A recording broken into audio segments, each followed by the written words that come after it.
Hello. So ignore any background sounds. Small channel stuff. It's no problem. I don't actually have a specific room to look at all my stuff, so and this is pretty big. The room is pretty cramped, so it's doing it outside.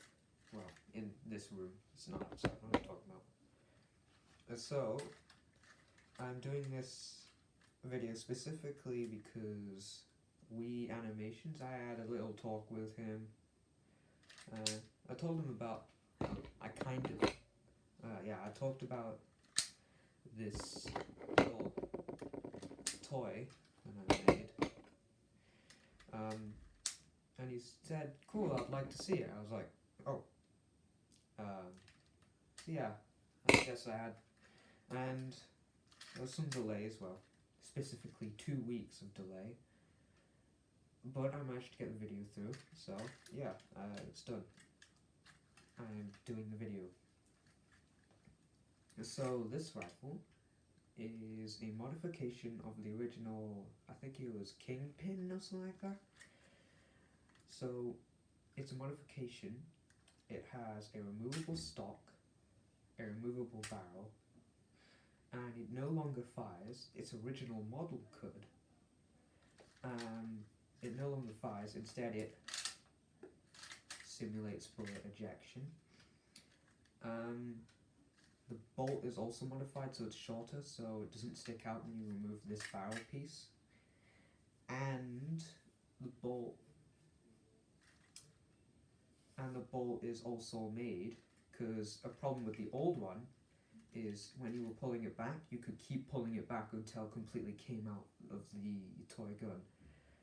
So I've put this little piece here, so when you put the bolt up and pull back, oh, it ejected too. That's not a problem, that's because I did it wrong. This little piece stops the bolt from flying all the way back, and it does it just enough so you can load in your bullets or eject one. It's the perfect length. So I'm just going to load in another few, because I of course dropped a few. So I just need to make sure there's nothing stuck in the chamber. So it's pretty long. I would show you it, but I prefer not to show my face too much. There we go, the glare of a camera. It's poor camera quality. The strap, pretty good. Can easily hold it on. I made mine with some nicer sides, but because this is pretty much hollow, this whole bit is hollow, because the original one had a little stream kind of thing that went all the way through. That was effectively the barrel. That not only helped fire the bullet more straight, but it also held the gun together. Without that, it's a bit wobbly, as you can see. So the sight is pretty difficult to use, considering how wobbly the gun is, and that it's pretty bad. But it's not much of a problem. So let's remove the barrel so you can. Yeah, that might have flown out. I'm not gonna go get it. So what you do? That was a pin here. You remove these pins. Remove these, and then you go to the bottom here. Open the service hatch. You can see that's the trigger system that used to open the chamber and let a bullet fly out. Well, not a bullet, a Lego piece. God, I'm talking like it's an actual piece of gun. What the hell am I doing? And then you remove this, which will these. Now, I should be able to just remove it. Because of the strap, I also have to remove the strap. So I'm just going to go ahead and do this. And There we go.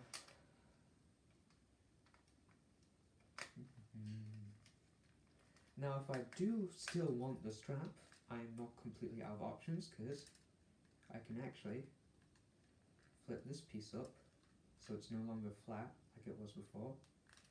So I can flip it up, and then I can put the strap on. There we go. So now I have the strap.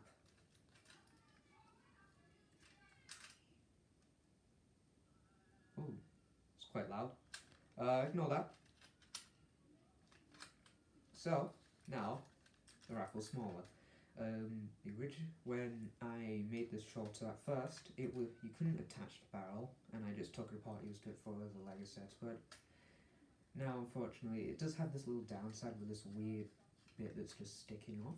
But that's not much of a letdown, and stock works just fine. And it's a lot more maneuverable than the long one. But what if you wanted to remove the stock? Well, so how the stock is attached is it relies on tension and friction in order to keep the stock on. There's nothing actually properly attaching it. You can so if I remove, hold on, get it good, this pin and this pin, and this last pin, the stock's gonna fall off. Oh, strap. Forgot about the strap. Okay.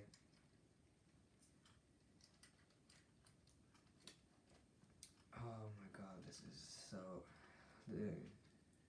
If you're still watching this low quality video, good for you. That was pretty good. Yep. Okay, now it's even more maneuverable. No stock. So it's pretty much the ultimate sawing off. It's a small little bolt gun. Let's load in 4 more so I can demonstrate the bullet ejection system. Oh, right.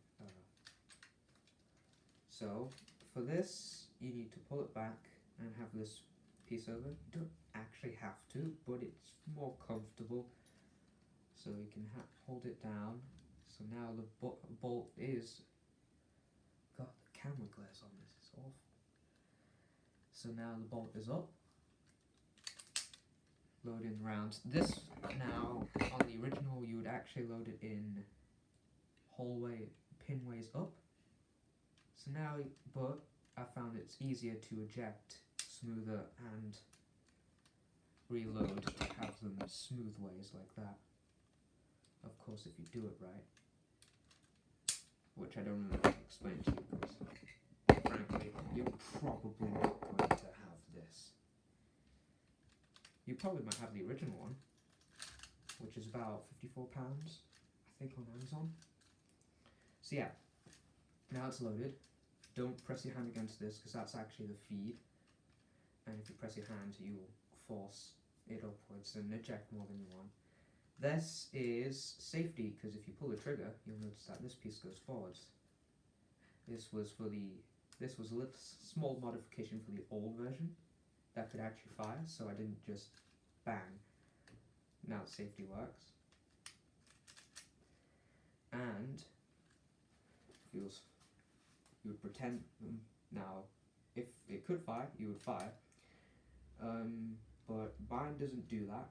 So I can pretend to fire, bang, and then I eject one,